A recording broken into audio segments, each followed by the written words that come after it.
Rawr! If it weren't for those greedy capitalists, I wouldn't have to work 80 hours a week to pay off my mortgage and my car and medical bills.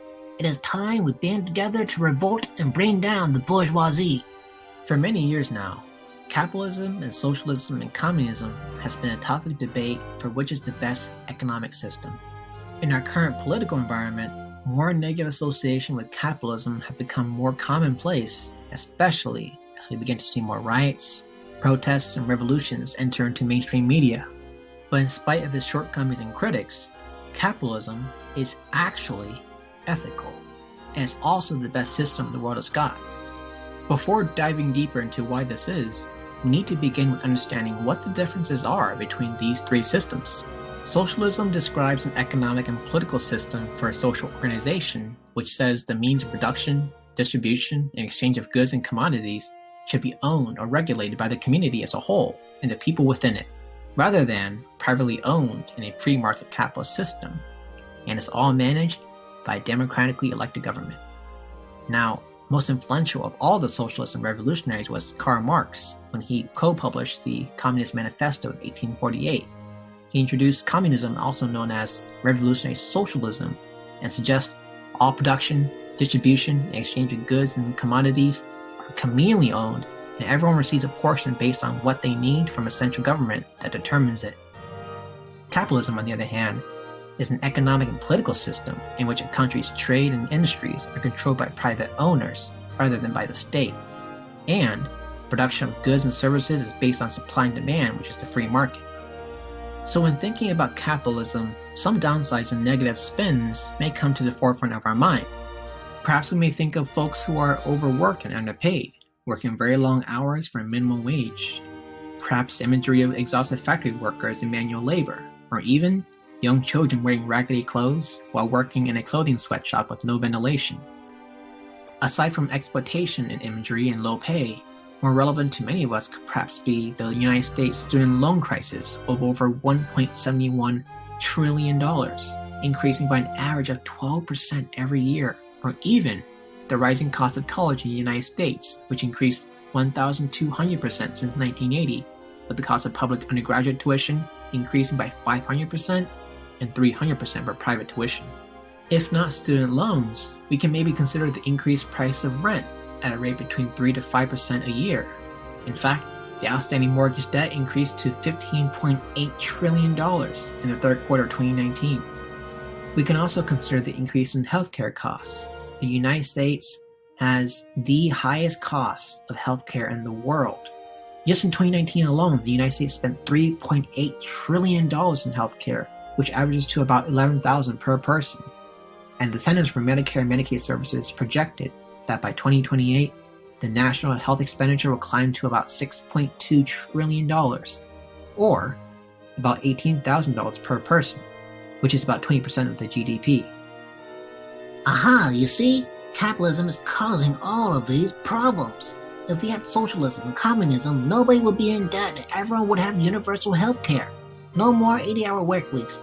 Everyone has free education, we all have a roof, we all get the medical services we need. It is fair that everyone gets food, water, shelter, education, good jobs, and medical services when they need it. And because it is all fair, it must be ethically right. Unfortunately, the world doesn't function in this manner, and what you described isn't actually ethical, because in a free country, wealth and the capacity to gain it is largely contingent on the freedom of choice we have and the decisions we make as individuals. Dictating distribution and production, who gets what and how much, is unethical. Take a look at how socialism is doing in Venezuela. According to the opposition-controlled National Assembly, the annual inflation rate reached over 1,300,000% in 1 year after the election of the current socialist president, Nicolas Maduro. Even worse, the country's economy collapsed with GDP deeply falling. People are going hungry, and Venezuela doesn't have enough medicine to go around for everyone with a rising number of malaria. But why stop there? Let's take a look at Mao's China. In 1958 to 1962, Communist Chairman Mao Zedong launched the Great Leap Forward, which didn't allow private farming. Farmers' labor was being controlled by the central government, and the fruit of their labor was forced to be distributed as Mao saw fit. And the result of this 4-year political and socialist campaign? a steep decline in food output, and the largest famine in human history. The amount of death was so unbelievably large that an accurate count couldn't even be made, and instead was given a range of 15 million to 55 million deaths. Even more examples of socialism and communism failing, we can take a look at Joseph Stalin and the Soviet Union and the 5-year plans in Ukraine, which has resulted in the deaths of millions of more people from famine. Now, thankfully, in a free market capitalist society, you own your work, and your labor is not owed to anyone, and it is not owed to society like it is under socialism. From owning all these things, you have the freedom to engage with someone else who does not owe you anything. To thrive and succeed, you therefore must make something someone else wants or needs. In light of this, we can revisit the aforementioned downsides and negative spins of capitalism to not only solve them with capitalism, but also clarify their mislabel as a negative byproduct of capitalism. Let's take a look at child labor issues in the world, factories in China for example. The problem isn't in capitalism exploiting children, rather it is from China dictating the labor that can be provided in those factories and aren't enforcing labor laws. Steve Feniger, managing director of SS Partners, a trading company that spent 3 decades in China, said, "China has very good labor laws, but the only problem is that nobody implements them. There's this enormous supply of labor in China, but not enough demand. So the problem isn't in capitalism, rather China isn't capitalistic enough to create more jobs for more demand." Well, how about minimum wage? The people working long hours for little pay? Well, mutually voluntary decisions with a negotiated wage and employment isn't exploitive, especially if the alternative is no job at all. Rather, wages in general can reflect the productivity of the worker or the skills required. In free market capitalist societies, higher wage jobs can be delivered so long as people can get the education and training needed. Aha! You just said so long as people can get the education and training needed.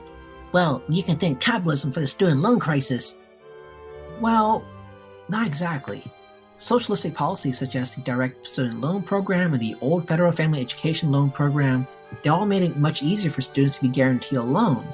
The solution isn't to usher in socialism and communism to forgive all the debt. Rather, it is to stop offering a massive amount of guaranteed student loans, which will force colleges to be more competitive with one another for prospective students, thus driving down the price of higher education as a result. Well, even if people get higher wage jobs because they have education, they still need to pay for rent, and the price of rent is ever increasing. This isn't necessarily a capitalism problem either. Less regulation on housing to let private companies build more housing will increase the supply of housing and also decrease the price of housing because of this. But more regulation by the government and rent control will lead to less supply of housing, which then increases the price of rent. Okay, but look, even if you have a good job and good education, cheap rent, at some point you are going to have to go to the doctors for your health, and those visits are not cheap. Unfortunately, you're right. Healthcare isn't cheap, but that's not because of capitalism. It's because healthcare is a heavily regulated industry, and there isn't enough competition in healthcare to create lower prices through supply and demand. For example, if there is an excessive amount of doctors, they will all be competing with one another in pricing to get patients. In summary, although capitalism has a bad rap in the media and capitalists are labeled as greedy, many of these popular topics of debate against capitalism don't exactly stem from capitalism itself, rather socialistic regulations imposed on them that negatively affect the supply, the demand, and thus the prices. Capitalism in a free market can actually be used to increase the quality of life through more competitive pricing from supply and demand. The more control the government has on how people distribute their goods and services and direct their labor, the higher the chances history will repeat itself. And we already know what has happened during those times in other countries. So let's not go down that road.